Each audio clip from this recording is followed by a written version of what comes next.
Now, so a little bit of reprieve for Kenyans working in Saudi Arabia. According to the Ministry of Labor's update on Sunday, it says Kenyans who are working abroad will at least be equitable to a minimum wage of 34,500 and something there. But interestingly, I was reading an article and it was explaining that that's not from the Ministry of Labor in Kenya. Even though it was announced by Prime Cabinet Secretary who's in charge of foreign affairs, that directive came from the Ministry of the Kafala system in Saudi.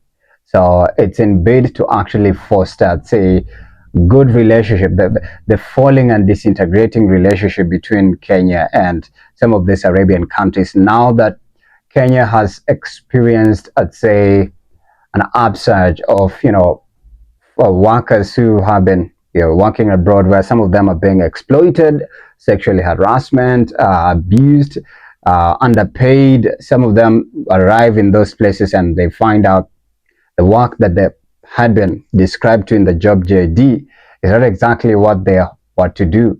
And then it ends up being violent, and others have even lost their lives. So Kenya should work, I'd say, close.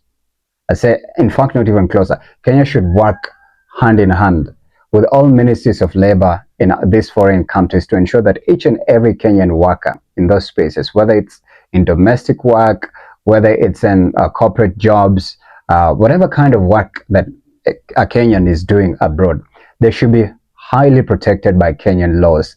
And that's why the other day we saw the New York Times had an explosive article feature of how some of these companies that are owned even by, the high authorities, allegedly word had it that, the jobs that people are being taken to do, was it in Qatar or in Saudi Arabia, one of the countries last year, where there was a mass recruitment that happened at KICC, and then it ended up happening at a church in Kasa, and then another one in, what is this technical college? Yeah. So allegedly some of those cabinet secretaries on these jobs. So it's like they're doing, I'd say, offsetting, where, we have a number of laborers right here. I believe it's labor offsetting.